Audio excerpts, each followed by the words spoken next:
Welcome to the Chaos Commanders podcast.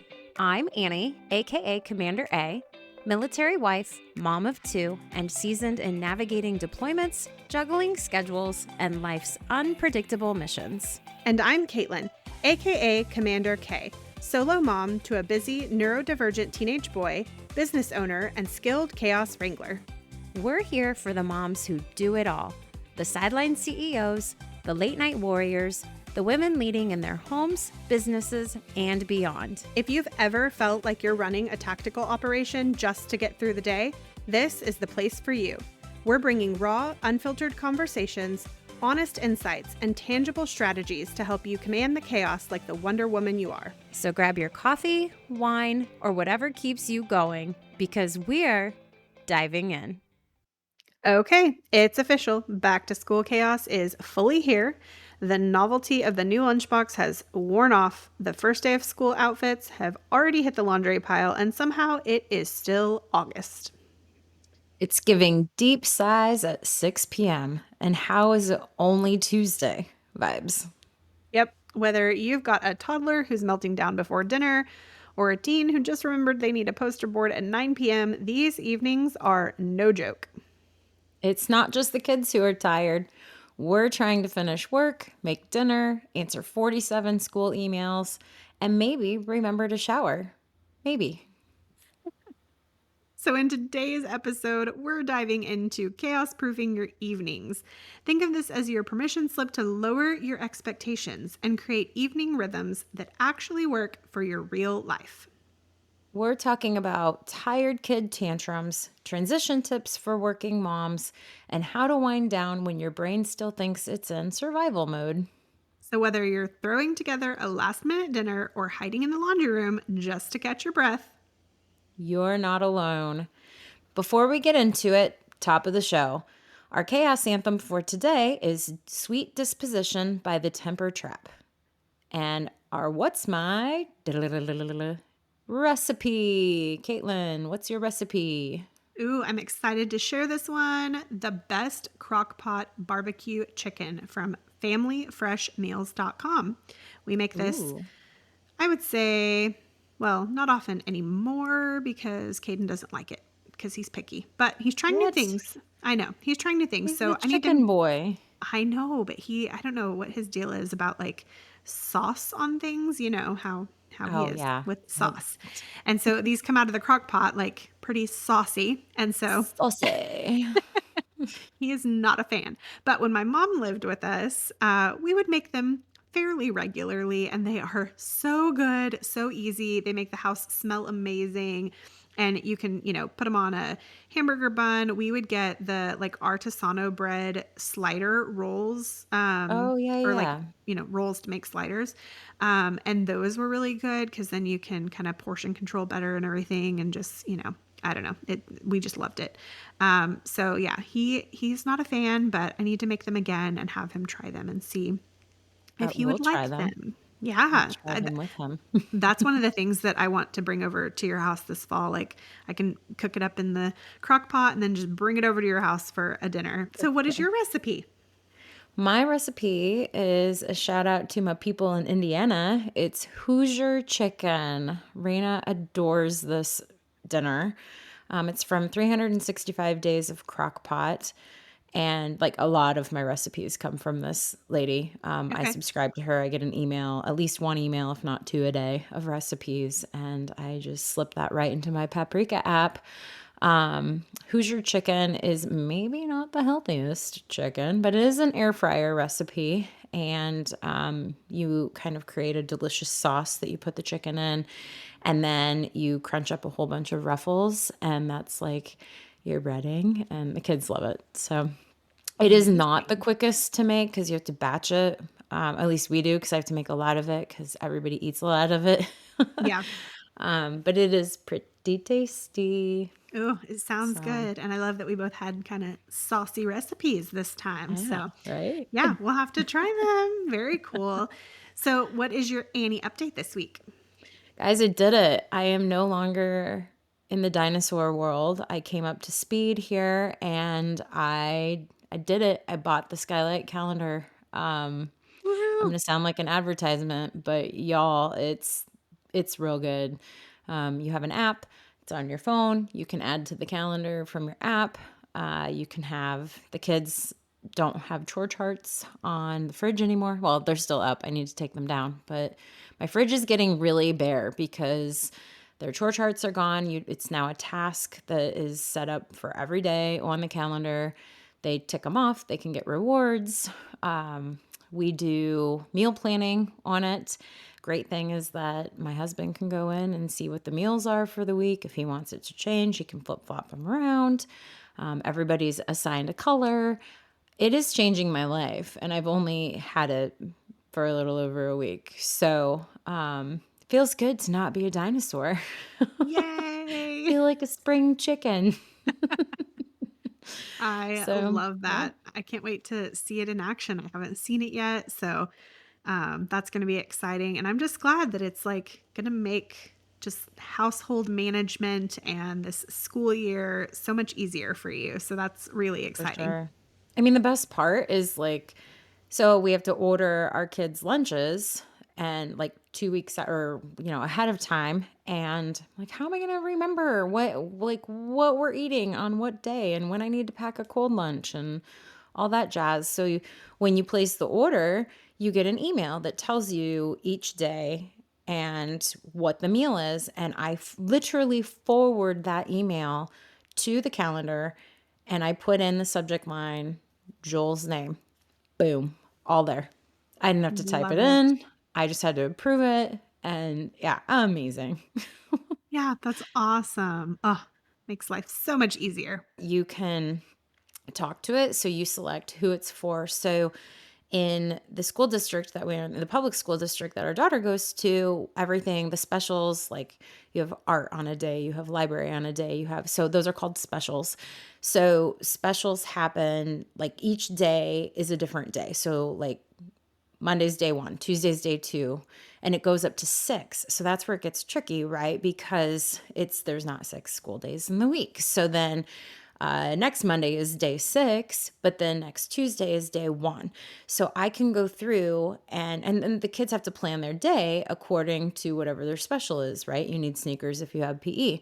So I can go through, tell it that this is all for Raina, and I can say August 25th, day 1, August 26th, day 2, August 27th, day 3, and it just puts it all right in there because the days change and the days stay in order, even though you have Labor Day, that's, whatever day was the day before that number, the next number is the next day. But I don't know, it's hard to explain it, but how these days work, but it's going to totally keep us on track. And I'm super excited about that. So. Yes, I get that. I personally hate the 6-day thing. We did not have that when I went to school in Oklahoma. We did not have that. It was a Monday through Friday thing. Your week looked the same from week to week. And so even at the high school, Caden is on a 6-day rotation. So is he really? Yes. So he doesn't have Bible on day 3 and day 6, but he doesn't have, I think, choir on day 3. So when I sent him to open house, I'm like, okay, go walk your schedule. But I put your schedule in I took a picture, a screenshot, I put it in a note on my phone, and I'm like, okay, so here's how you need to walk your schedule. But on day 1, you do all of them. On day 2, you do all of them. On day 3, you don't go to choir or Bible. And then, on day 6, you don't go to choir or Bible. And it's day 6 is not always the same. It's how do you, adults struggle to keep up with that. How do you expect kids to keep up with it? I mean, I know they end up getting it and, getting into the routine of things, but why can't it just be a Monday through Friday thing? That's so complicated. Right. Sounds like you need a skylight. Yeah. College is not even that complicated. Right. All right. What's our Katelynn currently?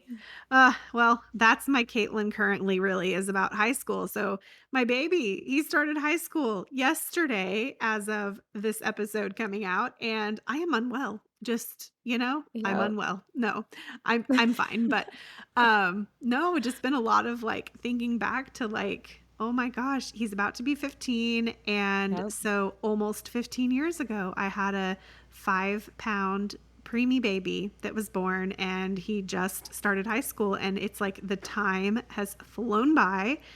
Yep. And I'm just like, where did it all go? And, like we've talked a little bit about doing an episode on some mom guilt, and all of that comes up where I'm just like, oh, the things that like I had on my to-do list with him that I didn't get done, and I'm like, oh my gosh, like the time is running out, or some of them are not applicable anymore because he's too old for them, and just Right. having some of those moments where it's like, oh, it's going by too fast, like slow down please. But I know the next 4 years of school is just going to be amazing with him being in high school. So Yeah. there's still a lot to look forward to, but I think anytime you're in like a big transition, like elementary to middle school to high school, and then obviously with them going off to college, some of those feelings come up. So that's where I'm Sure. at. But I'm super proud of him with everything he's already, been accomplishing at the school over the summer, and just really excited for where things are going to go from here. So For sure. He's going to have a great year. yeah, it's already been really good, and just really looking forward to experiencing all of it with him, and with you guys there too. So it'll be fun. Right? So now that we've acknowledged the chaos, let's talk about what evenings actually look like for most of us, because they can be brutal. The kids are tired, we're tired, everyone's hungry, the house looks like it exploded, and somehow there's still homework, dishes, permission slips, and a weird smell coming from someone's backpack. It's like the perfect storm of chaos that hits you right when your energy is at absolute zero. I call it tired o'clock, and nobody is at their best during tired o'clock. Definitely not. And for those of us who've been in survival mode for a long time, hello, trauma moms, burnout moms, solo moms, it's really easy to let survival mode habits just linger. Even when the dust settles, your brain still feels like it's bracing for impact. Yes, and part of the problem is we're bombarded with this fantasy of what evenings should look like. You know the one: lavender diffusers, matching pajamas, a Pinterest worthy bedtime routine with soft lighting and no one screaming. Sounds dreamy, but most of us are just trying to keep a child from melting down because their banana peeled wrong, or remembering to feed ourselves before we crash on the couch. For sure. So let's normalize it. You don't have to have it all together at night. Evening routines don't have to be magical, they just need to work. And what works might change by the week, the season, or even the kid. If your routine is 15 minutes of screen time so you can breathe before dinner, well, that counts. Here's a little reframe we love. If the goal is peace, not perfection, what would your evening look like? Yes, I love that. And maybe it's a realistic rhythm instead of a rigid plan. Maybe it's letting go of the idea that every night needs to be optimized and productive. So take a breath, Commander. This season is full, but you're not failing. You're adapting, and that is the ultimate win. So let's talk about the chaos triggers, the things that actually derail the evening, even when you have the best intentions. Like when your kid turns into a puddle of emotion at 7:30 because they're overtired, overstimulated, or their sock felt weird during math class and they just didn't recover.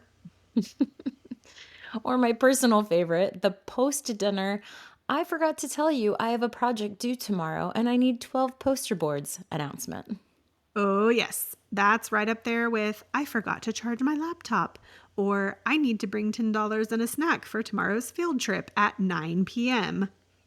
And then it comes to the never ending cycle: dinner, dishes, laundry, and the mystery mess the dog created that somehow resets every single day. How does that happen? Right?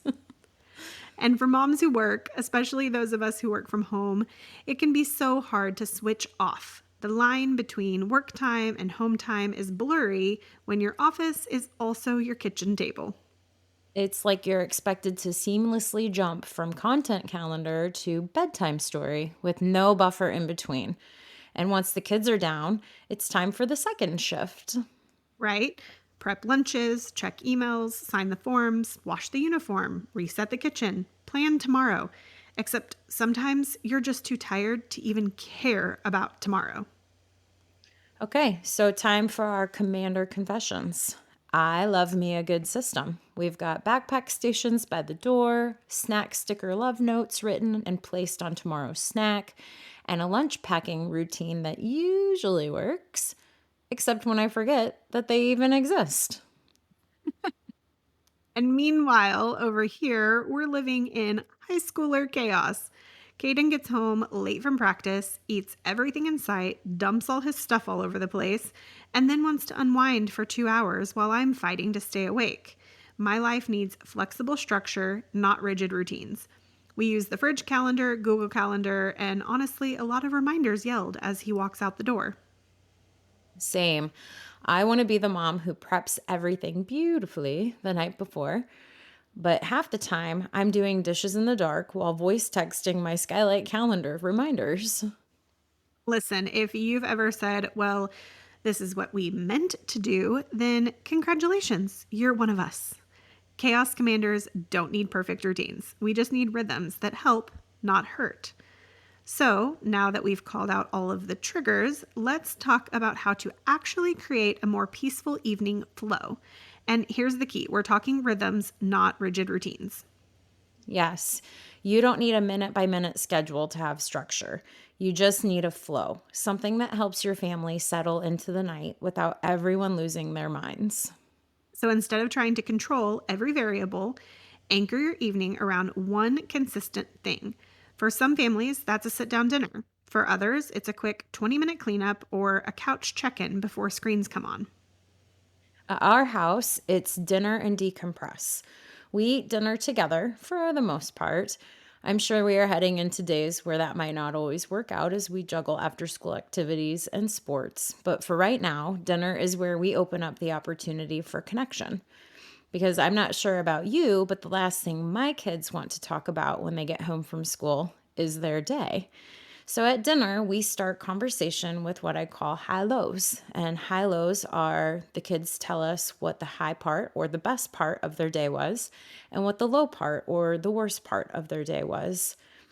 And I don't always get the tea at dinner time, but that typically comes out right before bed. But waiting until dinner to talk about their day seems to be a great way to open the door for other information. Yeah, I love that. And I'm honestly shocked that with a teenager, I do get a pretty good car ride confessional about his day and his feelings on the ride home from school each day. But once he starts driving, I mean, that's going to come to an end. We'll have to figure Right. out a different way for me to pull out that information. And so I think I'm going to try to employ your high lows because we do like to have dinner together. Another thing is that we do like to connect over movies and TV shows, which usually leads to some really good conversations and parenting moments, which is always nice. As a working mom, especially working from home, it's also super important to have a shutdown ritual, like close the laptop with intention, step away from your work brain, go outside, light a candle, change your clothes, just anything to signal that work is done. I love that. It helps your nervous system actually transition. Because if you don't, you end up cooking dinner with one hand while answering Slack messages with the other hand. Exactly. And then you wonder why you can't sleep later. That's where the wind down habits come in. Soft lighting, calming music, tech breaks, maybe some stretching, or herbal tea if you're fancy. And let's be real, sometimes it's just putting on pajamas at 6:30 and calling it a win. Truth. Another tip that's helped me a lot is prepping for tomorrow the night before. Whether that's checking the calendar, packing bags, or just deciding what we're having for breakfast, it clears out some of that mental clutter. Absolutely. The more I can set my tomorrow up for success the night before, the smoother my tomorrow tends to be. So let's talk about some commander hacks. Here are 4 practical hacks that you can start using tonight. Number 1, emergency dinners. So think freezer meals, snack plates. Who doesn't love a good charcuterie board? A breakfast for dinner or a brinner when the night is falling apart. Number 2, last 10 minutes ritual. Pick one calming thing to do before bed. Tidy up, stretch, read, pray, whatever helps you and your kids transition. 3, Alexa or Google Home reminders. Set voice prompts like start homework, time to clean up, or get your jammies. And number 4, family task charts. Take the mental checklist and make it visible. Even teens and partners need to know what's expected. This has been our go-to with our Skylight calendar. Yeah, and I've even started using the Google Calendar app to send reminders to myself and my teen. It's not perfect. It's not as good as your Skylight, I'm sure, but it beats yelling through the house when we're both tired and overstimulated. Because the goal isn't a flawless routine. It's a rhythm that feels doable on your hardest day. Okay, let's slow it down and speak directly to our fellow overthinkers. The ones lying in bed at night, replaying the day, worrying about everything left undone, and already trying to problem solve for tomorrow. Hi, it's me. I'm the problem. But seriously, if no one's told you today, you don't have to finish everything to deserve rest. Say it again for the moms in the back. You don't have to finish everything to deserve rest. Yes, exactly. You don't have to earn your rest. You're allowed to stop, even if the laundry isn't folded, the dishes aren't done, and your to-do list looks like a CVS receipt. Oh, CVS. One intentional action at night, just one, is a win. Whether that's laying out clothes, packing a lunch, or simply turning off your phone to be fully present for 5 minutes, it all counts. And maybe the most important reminder, your kids won't remember whether the house was spotless or the meals were homemade. They'll remember the feeling of connection, the hug goodnight, the way you listened when they suddenly had so many thoughts right before bed. The dishes can wait, your peace can't. We're not saying let everything go. With love from your type A commander, don't let perfection be the boss of your night. Yep. So let's give ourselves permission to do less at night, to unwind, to release the pressure to be productive until we crash. Commanders, your calm presence is more powerful than any checklist. Show up for yourself with the same compassion that you give your kids. All right, Chaos Crew, that's a wrap for today. If you loved this episode, be sure to subscribe, leave a review, and share it with your fellow commanders. Don't forget, we're all in this together. Join the conversation in our Chaos Commanders community on Instagram and Facebook, where we keep it real, raw, and ridiculously fun. Remember, our fears establish the limits of our lives, so go push past them. And always leave others better than you found them.